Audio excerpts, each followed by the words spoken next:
Thanks for watching. I just want to let you know of my MS diagnosis.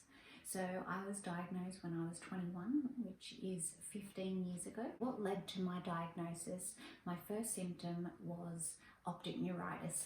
So I still remember it, it was a Wednesday and I was watching my boyfriend at the time play basketball and there was like a speck on my eye and I kept trying to rub it away like as if it was stuck on the glass, but it wouldn't wipe away.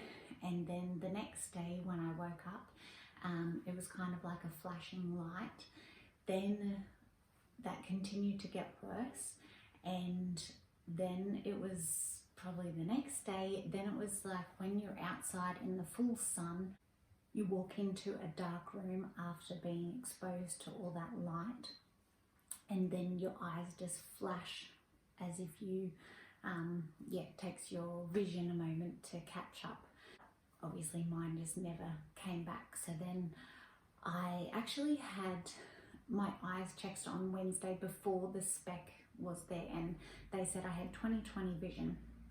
So to have my eyes go so bad was really scary. I went to the movies that Friday night, and when I would cover my eye and I could see perfectly out the one eye and then the other eye would just be flashing light. Yeah, it was horrifying. So the next day I went to the optometrist again and they said, look, there's nothing wrong with your eyes, it would be going on inside your brain. So basically I went to the doctor, and the doctor then referred me to the eye hospital in the city. So I went there that afternoon, and then they saw me straight away and said that I had classic symptoms of optic neuritis, and it could either be an isolated incident or it would be, the beginning of MS. So he said, look, we can give you steroids for 3 days and hopefully it'll calm the inflammation down in your optic nerve and your eyesight will come back, and then go from there. So I basically had the steroids. He did say that the side effects from the steroids, I could need a hip replacement, which was I thought that was quite alarming, and also you could get suicidally depressed, which I did actually get suicidally depressed after, but it did pass after a week or so. I had the steroids, and on my last day in hospital, another neurologist came in because it was a Monday, and he said, oh my gosh, why has this girl been put on steroids? It's so bad for her bones, put another cannula in.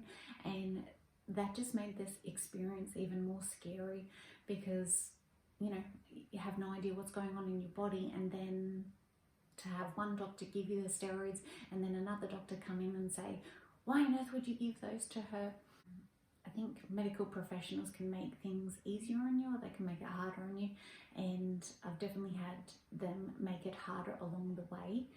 The third day in hospital, my eyesight did start to clear, and by the 6th day it was back to normal. So that was such a relief. 2 years later, and I just woke up with pins and needles in my feet, like if you're sitting on the toilet for too long and your feet go numb, or that tingling feeling when you get up, which is not a nice feeling. And then I just thought, oh, that's really weird. And then as the days went on, it just moved up my body, and then basically stopped underneath my boobs, and lasted for 3 weeks. So in that time I went to the doctor, and then I got referred to a neurologist, and then so by the time I actually got in to see the neurologist, that had gone away, but I never actually went to hospital for that symptom, which maybe I should have, I don't know.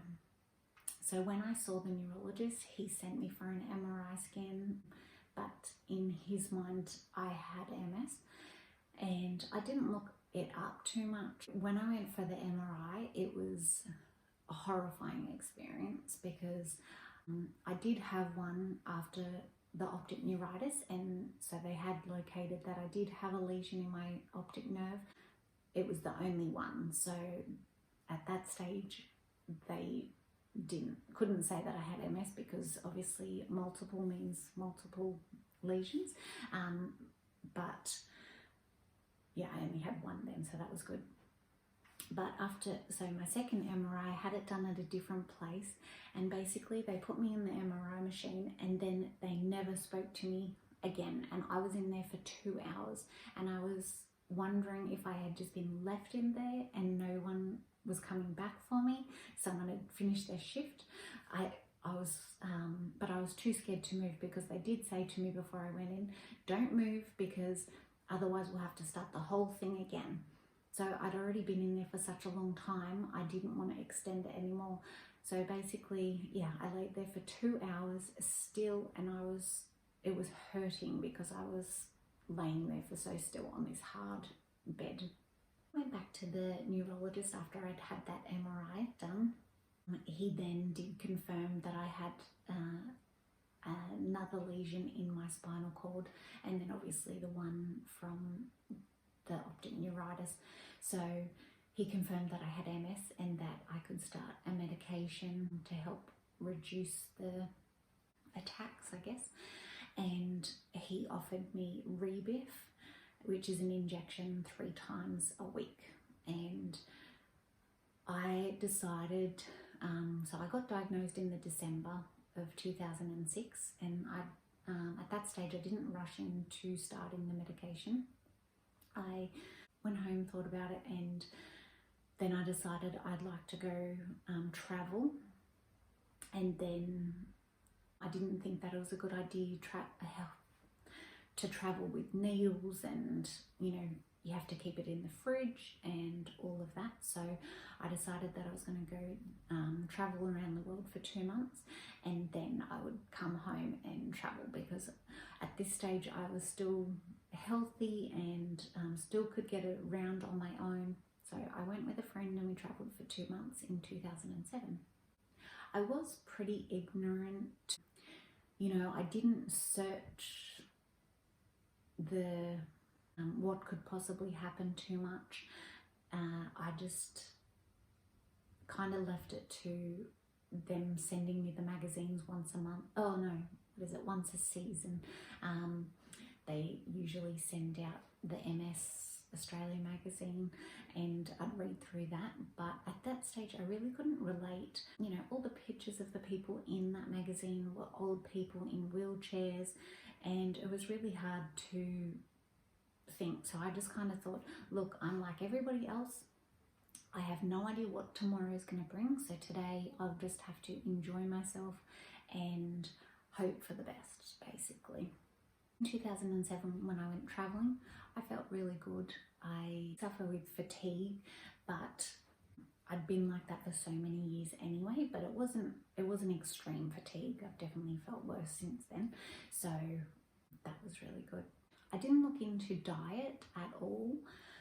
I think my diet was probably pretty bad when I was younger. Lots of sugar, lots of lollies, chocolate, everything. Advice would be hopeful for your future, because you can definitely do like so much, and life is what you make it. So unfortunately we have to go forward even with this diagnosis.